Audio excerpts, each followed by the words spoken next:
Hello students.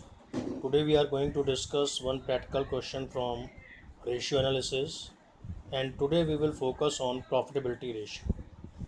Clear? In profitability ratio we have to calculate very first gross profit ratio, then operating ratio, then operating profit ratio, and finally net profit ratio. तो ये सारे ratios gross profit, operating ratio, operating profit ratio, and net profit ratio comes under profitability ratio. Clear? Now see the question. What informations are given to you? Very first, cost of material consumed 8 lakh. Then change in inventories means opening stock minus closing stock is given. Then employee benefit expenses, wages and salaries. Be careful, wages is your direct expense while salary is your indirect expense. We know it very well, wages are shown in trading account and salary are shown in profit and loss account. So when we will calculate cost of goods sold or cost of revenue from operation, we will consider wages in that particular formula, but salary we will not consider. Why? Because salary is our indirect expenditure. Clear? After that you can see here other expenses, administrative expenses, selling and distribution expenses. So administrative and selling and distribution expenses are your operating expenses. Clear? Then carriage is again your direct expenses which comes under trading account. So once again when we will calculate cost of goods sold or cost of revenue from operation, we will take cartage or carriage. Next, loss on sale of asset. Loss on sale of asset is your non-operating expense. Clear? Bad debts and depreciations are your operating expenses. Then income from operations, it is your sales value. And then interest and dividend received, it is your non-operating income. And next is income tax, which is provision for tax. Clear? तो ये सारे informations questions में आपको given है और इनकी help से आपको प्रॉफिटेबिलिटी रेशियोज कैलकुलेट करने हैं. तो प्रॉफिटेबिलिटी रेशियो में सबसे पहले हम जो कैलकुलेट करने जा रहे हैं वो कैलकुलेट करने जा रहे हैं gross profit ratio. And formula for gross profit ratio is equal to gross profit upon revenue from operations into 100. Profitability ratio को लर्न करने का बड़ा आसान सा तरीका है कि जो भी रेशियो हम कैलकुलेट कर रहे हैं उसको तो न्यूमरेटर में डालेंगे और डिनोमिनेटर में नॉर्मली हमारी सेल्स की वैल्यू होगी. तो revenue from operation is nothing but our sales. Clear? तो very first we have to calculate gross profit because revenue from operation is given, sales is given here. Clear? तो हमारे पास problem क्या है कि हमें ग्रॉस प्रॉफिट की figure नहीं पता है. तो ग्रॉस प्रॉफिट की फिगर हम कैसे निकालें? See very first we are going to calculate cost of goods sold. Clear?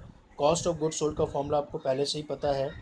It is cost of material consumed plus change in inventories plus direct expenses.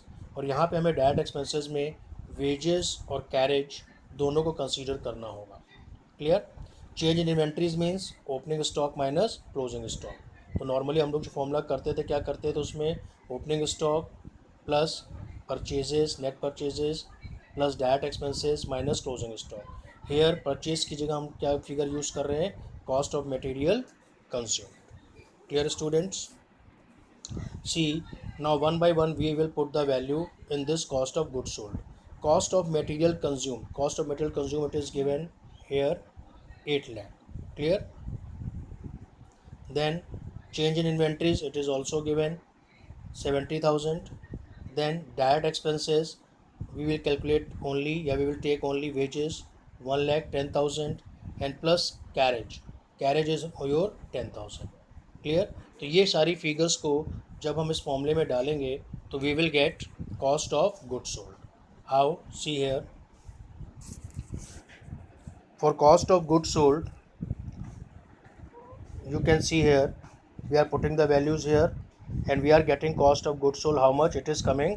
9,90,000. Clear?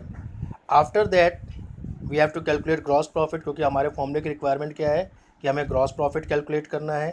तो for gross profit formula हम क्या use कर रहे हैं? Sales minus cost of revenue from operation. Yes, revenue from operation minus cost of revenue from operation. Revenue from operation means sales की figure आपको पहले से ही पता है 15 lakh. Cost of revenue from operation या cost of goods sold you have calculated 9,90,000. तो gross profit की फिगर कितनी आ रही है आपके पास 5,10,000. Now gross profit is available, sales is already given, so now you can put both the figures in your gross profit ratio 5,10,000 upon 15 lakh into 100. तो answer is coming 34%. Be careful, जितने भी profitability ratios होंगे उन सब के answer आपको percentage में देने होंगे. तो जितने भी फॉर्मूले होंगे उसमें सब में आपको 100 से मल्टीप्लाई भी करना होगा. Clear students. अब सेकेंड फॉर्मूला है ऑपरेटिंग रेशियो. जैसे कि मैंने बोला फॉर्मूले में क्या यूज़ करेंगे, ऑपरेटिंग कॉस्ट अपॉन सेल्स या revenue from operations into 100. Again revenue from operation we know very well, but now we have to calculate operating cost. Operating cost से मतलब बेसिकली हमें ट्रेडिंग के एक्सपेंसेस लेने होते हैं और प्रॉफिट लॉस अकाउंट से ऑपरेटिंग एक्सपेंसेस लेने होते हैं. तो अगर हम ट्रेडिंग के कॉस्ट ऑफ गुड्स सोल्ड या cost of revenue from operation में पीएल अकाउंट के ऑपरेटिंग एक्सपेंसेस को ऐड कर दें तो sum of these two figures are called operating cost. तो see the formula here, operating cost का cost of revenue from operation जो कि हमने ट्रेडिंग अकाउंट की हेल्प से कैलकुलेट किया है, and then plus operating expenses. Clear. तो cost of revenue from operation already calculated 9,90,000. अभी आपको ध्यान देना है कि हमें इसमें कौन कौन से ऑपरेटिंग एक्सपेंसेस यानी पीएल में जो एक्सपेंसेस आ रहे हैं वो हमें ऐड करने हैं. तो see here salary, administrative expenses, selling expenses, bad debts and depreciation. These all belongs to your operating expenses.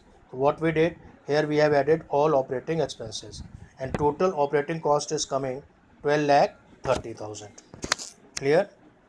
After that we are using the formula operating ratio is equal to operating cost into revenue from operation. Operating cost you have calculated 12,30,000 here, and what is your net revenue from operation? It is 15 lakh into 100. Your answer is coming 82%. Clear. This is your operating ratio. Clear students. तो हमने दो ratio calculate कर लिए, कौन कौन से, gross profit ratio और operating ratio. Next formula या next calculation is operating profit ratio. For operating profit ratio once again same concept we will use for the formula operating profit. क्योंकि operating profit calculate कर रहे हैं तो numerator में क्या लिख लिया ऑपरेटिंग प्रॉफिट, और डिनोमिनेटर में क्या once again sales figure means revenue from operations into 100. Clear.